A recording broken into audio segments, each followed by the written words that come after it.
नमस्कार दोस्तों, स्वागत है आप सभी का इंस्पायर जिंदगी यूट्यूब चैनल पर। प्रस्तुत हैं आचार्य चाणक्य जी के अनमोल विचार। दोस्तों, उम्मीद करता हूं कि आपको वीडियो पसंद आएगा। अगर वीडियो पसंद आए तो प्लीज़ वीडियो को अंत तक ज़रूर देखें, क्योंकि अधूरा ज्ञान सदैव घातक होता है।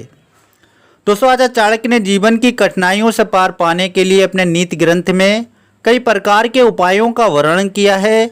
उनकी नीतियों का अनुसरण करके व्यक्ति विषम से विषम परिस्थितियों में भी आनंद ले सकता है और उससे बाहर निकल सकता है। चाणक्य नीति में आचार्य ने ऐसे एक उपाय का भी वर्णन किया है जिसे मानकर मनुष्य सबका प्रिय हो सकता है और पूरे संसार को अपने वश में कर सकता है। आचार्य चाणक्य जी कहते हैं कि अगर सारे जगत को अपने वश में करना हो तो बस एक काम करना होगा। वो कहते हैं कि सिर्फ दूसरों की बुराई करने की आदत को त्याग देने से पूरी दुनिया आपकी हो सकती है। चाणक्य जी के मुताबिक संसार को वश में करने का एक ही उपाय है, अपनी जुबान से किसी की बुराई या निंदा मत करो। जीव जब भी दूसरों की बुराई करने की सोचे उसे रोक लो। वशीकरण का इससे बढ़कर कोई दूसरा उपाय नहीं होता। आचार्य चाणक्य जी माड़ी के महत्व को बताते हैं और कहते हैं कि कोयल जब तक बसंत नहीं आ जाता चुप ही रहती है, बसंत आने पर अपनी मधुर आवाज़ से सबका मन मोह लेती है। इसी प्रकार मनुष्य को भी हमेशा मीठा बोलना चाहिए। अगर मीठा नहीं बोल सकते तो चुप रहने में ही भलाई होती है। आचार्य चाणक्य जी कहते हैं कि खुशहाल जीवन के लिए अच्छे पार्टनर का होना आवश्यक है। यही कारण है कि विवाह से पहले व्यक्ति इस बात से चिंतित रहता है कि उसकी लाइफ पार्टनर उसके लिए सही होगी या गलत। सभी की कोशिश होती है कि विवाह ऐसे व्यक्तित्व से हो जो आपकी भावनाओं, मान सम्मान और खुशियों का ख्याल रखे। आचार्य चाणक्य ने भी विवाह और पार्टनर को लेकर अपनी चाणक्य नीति की किताब में कई बातें कही हैं। आचार्य चाणक्य जी कहते हैं कि लाइफ पार्टनर चुनते समय उसे कई गुणों पर परख लेना चाहिए। वो कहते हैं कि बाहरी सुंदरता ही वास्तविक सुंदरता नहीं होती, व्यक्ति का मन और उसके विचार सुंदर होने चाहिए। इसलिए सुंदरता देखकर विवाह करने वाला मनुष्य मुसीबत में भी फंस सकता है। वहीं सुंदर आंतरिक गुणों के आधार पर पार्टनर चुनने वाला मनुष्य सुखी रहता है। आचार्य चाणक्य जी कहते हैं कि शादी से पहले पार्टनर के संस्कारों का भी पता होना जरूरी है। संस्कार ही व्यक्ति को मान सम्मान प्राप्त करने में मदद करते हैं। संस्कारी पार्टनर घर को स्वर्ग बना सकता है और बच्चों को जीवन का सही मार्ग दिखा सकता है। धार्मिक तौर पर मर्यादित व्यक्ति खुश रहता है।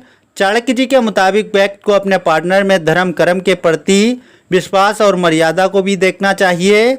मर्यादित मनुष्य कभी गलत काम नहीं करता। आचार्य चाणक्य जी कहते हैं कि धैर्यवान मनुष्य विकट से विकट परिस्थिति का भी सामना करने का सामर्थ्य रखता है और जल्द ही उससे निकल भी जाता है। यही कारण है कि चाणक्य जी विवाह से पहले मनुष्य को अपने पार्टनर में धैर्य के गुण को देखने की बात कहते हैं। खासकर महिला में धैर्य को आवश्यक माना गया है। महिला अगर धैर्यवान हो तो विकट से विकट स्थिति में भी बाहर निकलने में सक्षम रहती है। आचार्य चाणक्य जी कहते हैं कि क्रोध से भरा हुआ इंसान कभी खुश और सफल नहीं हो पाता। सफलता और खुशहाल जीवन के लिए शांत स्वभाव का होना ज़रूरी है। ऐसे में अगर पार्टनर को बात बात पर गुस्सा आता हो तो उसके साथ खुशहाल जीवन की कल्पना नहीं की जा सकती। इसलिए पार्टनर को चुनते वक्त इस बात का भी ख्याल रखें कि वो गुस्से वाले स्वभाव वाला ना हो। आचार्य चाणक्य जी कहते हैं कि मनुष्य को स्वादिष्ट भोजन करना चाहिए।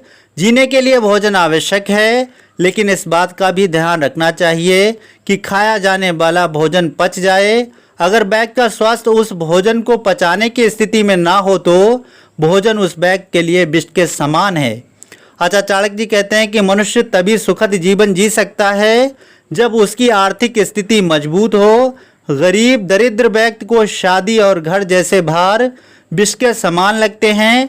आचार्य चाणक्य जी के मुताबिक इस स्थिति में सुधार के प्रयास करते रहना चाहिए। आचार्य चाणक्य जी कहते हैं कि बुढ़ापा समाज को सही दिखाने का काम आता है, क्योंकि व्यक्ति के पास अपार अनुभव होता है। लेकिन जब वृद्ध व्यक्ति बुढ़ापे की अवस्था में दान, पुण्य, धर्म व समाज को छोड़कर प्रेम प्रसंग में फंसता है तो ये अवस्था उसके लिए विष के समान बन जाती है, क्योंकि स्वास्थ्य, धन और सम्मान का नाश होता है। आचार्य चाणक्य जी कहते हैं कि ज्ञान का दोहराव ज़रूरी है। उसके अभ्यास से व्यक्ति के जीवन में निखार आता है। वो पारंगत बनता है, लेकिन अभ्यास न करने पर वो ज्ञान विष के समान हो जाता है। तो दोस्तों आज के इस वीडियो में बस इतना ही। उम्मीद करता हूं कि आपको वीडियो पसंद आया होगा। अगर वीडियो पसंद आया तो प्लीज़ वीडियो को लाइक कर दें, चैनल को सब्सक्राइब कर लें ताकि आने वाले वीडियोस का नोटिफिकेशन सबसे पहले आप तक पहुंच सके, क्योंकि मैं आपके लिए ऐसे वीडियो लाता रहता हूं। और अब हम मिलते हैं अपने नेक्स्ट वीडियो में, तब तक के लिए जय हिंद। और आप देखते रहिए इंस्पायर जिंदगी यूट्यूब चैनल।